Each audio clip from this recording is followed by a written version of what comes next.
Dalam bacaan pertama tadi kita mendengar ada seorang ibu dan 7 saudara yang dipaksa untuk mengikuti tradisi agama lain, dan mereka tidak mau mengakui itu, tidak mau melakukan, karena mereka hanya taat kepada Allah orang Israel saja.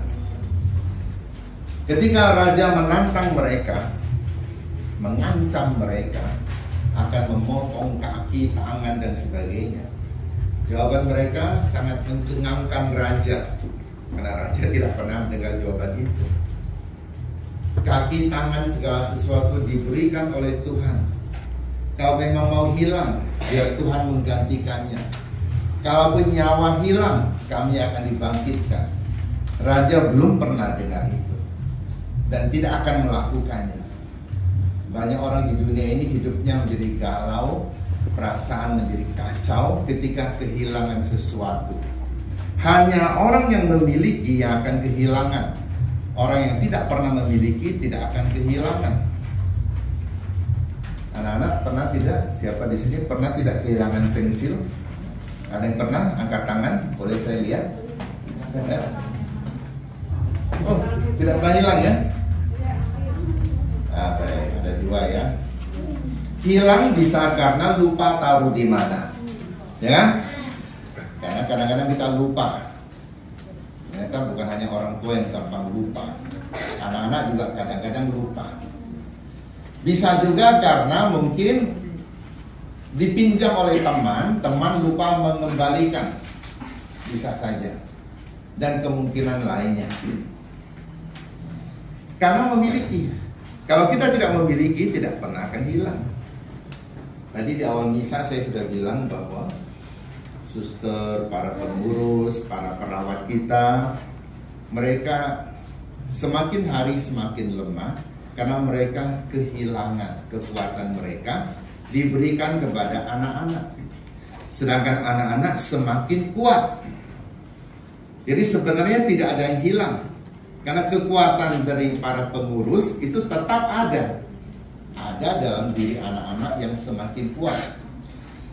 Para pengurus, para donatur, kami semua berharap bahwa anak-anak juga ketika sudah semakin kuat, kalian juga mampu membagikan kekuatan kepada orang lain, melakukan berbagai macam karya, baik dalam gereja maupun di dalam masyarakat, bagi bangsa yang kita cintai ini. Tanpa harus kita melihat-lihat agamanya sama tidak, derajatnya sama tidak, sukunya sama tidak, kulitnya sama tidak. Tidak perlu itu, karena semua orang itu diciptakan oleh Tuhan. Tuhan sangat suka dan gembira melihat anak-anak Tuhan saling melayani. Siapa anak-anak Tuhan? Semua orang. Jadi sekali lagi, anak Tuhan adalah semua orang. Cuma ada anak Tuhan yang bandel, ada yang taat baik-baik, kan sama seperti anak-anak juga kan. Kadang-kadang ada sikap bandel. Jangankan anak-anak, bapak-bapak pun banyak yang bandel, ibu-ibu pun banyak yang bandel. Romo baru ziarah bersama dengan bapak ibu, lucu-lucu mereka. Mereka bermain, saling menggoda, lucu sekali seperti anak-anak. Tapi kegembiraan ini harus tetap ada meskipun orang sudah dewasa. Kalau seorang dewasa terus hidup dalam keseriusan, selalu tegang, maka umurnya akan pendek. Bapak-bapak, ibu-ibu yang kemarin berziarah, mereka gembira sekali, mereka senang sekali. Saya juga ada dalam bis bersama dengan mereka. Mula-mula saya duduk di depan. Kenapa?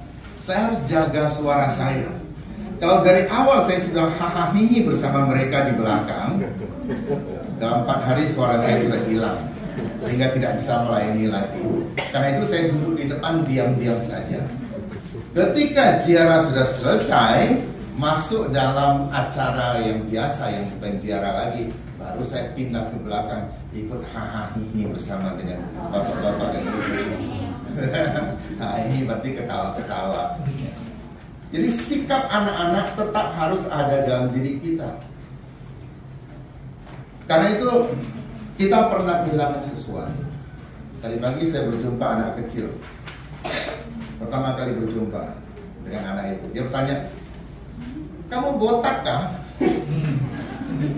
Bilang, iya juga sih saya botak. Cuma sebenarnya masih ada, tadi saya raba-raba. Ada 4 rambut di sini. Jadi saya cukur sendiri, belum cukup bersih, masih ada 4 rambut di sini. Mungkin lebih. Kalau saya lihat sendiri mungkin tidak bisa menghitung. Anak-anak yang matanya masih tajam, kalian bisa menghitung. Kita kehilangan karena pernah memiliki. Jadi ketujuh saudara ini bersama ibunya katakan, apa artinya kehilangan? Tidak ada masalah. Jika kami harus hilang segala sesuatu, bahkan nyawa kami, demi Tuhan yang kami sembah, tidak masalah, karena Tuhan akan membangkitkan kami. Nah, dalam Injil hari ini orang-orang Saduki datang pada Yesus. Mereka mempertanyakan, benarkah ada kebangkitan? Karena kalau ada kebangkitan, maka ada kekacauan nanti. Kekacauan apa? Jadi mereka mengatakan ada seorang keluarga, ada 7 orang bersaudara, laki-laki 7 orang. Yang pertama menikah dengan seorang istri, tapi dia meninggal dunia dan tidak meninggalkan anak. Lalu yang kedua, menurut tradisi harus menikah dengan kakak iparnya itu. Menikahlah dia dengan kakak iparnya. Tidak punya anak juga. 7-7-nya sudah menikah, tidak punya anak, dan 7-7 mati duluan. Jadi ibu ini sangat panjang umur, yang laki-laki pendek umur. Kita tidak tahu masalahnya apa. Sekarang masalahnya adalah katanya, kalau memang ada kebangkitan, mereka kembali lagi ke bumi, berdelapan, 7 saudara dan 1 perempuan. Siapa yang akan jadi suaminya? Karena 7-7-nya pernah jadi suaminya. Kata Yesus, pada hari kebangkitan tidak ada orang tidak ada orang kawin atau dikawinkan. Karena pada hari kebangkitan tidak diperlukan badan manusia lagi. Ketika kita masih di dunia ini, kita mempunyai badan manusia. Ada keperluan badani kita. Perlu makan, perlu berkeluarga, perlu mendapat pendidikan, bahkan anak-anak kan, meskipun orang tua kalian tidak bersama kalian di sini, kalian mempunyai suster dan bapak ibu yang mencintai kalian mungkin lebih dari orang tua kalian. Kenapa saya bilang lebih? Karena mereka tidak ada di sini. Siapa yang sungguh-sungguh ada, dia yang sungguh-sungguh menjadi orang tua. Meskipun suster tidak pernah menikah, tidak tahu bagaimana punya anak sebenarnya, tapi karena suster bersama dengan kalian, dia memberikan kasih keibuan lebih daripada orang tua yang tidak bersama dengan kalian di sini. Juga para bapak ibu, para donatur, mengapa memperhatikan anak-anak? Karena kalian adalah titipan Tuhan. Seperti anak-anak yang dilahirkan orang tua, itu titipan Tuhan kepada orang tua. Cuma orang tua karena berbagai macam alasan, ada yang mungkin tidak bisa membesarkan anaknya sendiri. Tetapi Tuhan memberikan ganti yang lebih banyak. Kalau anak-anak di luar hanya punya 1 mama, 1 papa. Kalian punya banyak sekali mama dan papa. Tadi kalian lihat Pak Heri datang, cocok jadi papa itu.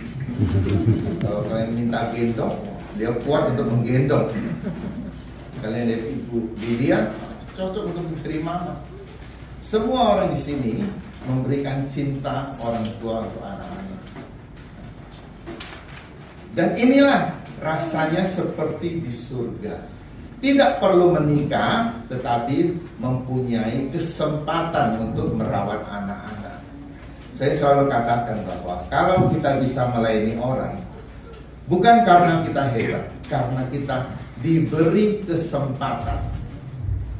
Siapa yang tidak diberi kesempatan? Yaitu orang-orang yang tidak hidup lagi, tidak punya kesempatan. Atau orang-orang yang meskipun badannya hidup, tapi jiwanya tidak ada kehidupan. Tidak ada perhatian kepada orang-orang lemah, orang-orang yang memerlukan mereka. Itu hanya sekedar hidup, tapi jiwa tidak hidup. Maka Yesus katakan, jangan pusing dengan hari kebangkitan. Tidak ada yang menikah dan dinikahkan lagi. Semua orang seperti malaikat. Semua orang saling melayani dengan sukacita, tanpa mengharapkan balasan apa-apa.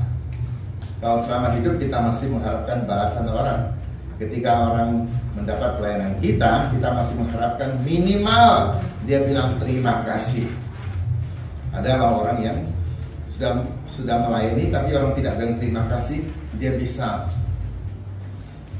kecewa, bisa terus berpikir kenapa tidak bilang terima kasih. Lain kali saya tidak melayani lagi. Ada orang seperti itu. Tetapi pada hari kebangkitan semua orang seperti malaikat, kata Tuhan. Semoga para Bapak Ibu yang sudah memberikan hati dan jiwa untuk anak-anak kita ini, kalian akan diberkati secara lebih berlimpah lagi. Dan semoga anak-anak kita ini dapat bertumbuh menjadi orang-orang yang kuat. Tidak hanya kuat untuk diri sendiri, tetapi kuat untuk membagikan kasih kepada sesama.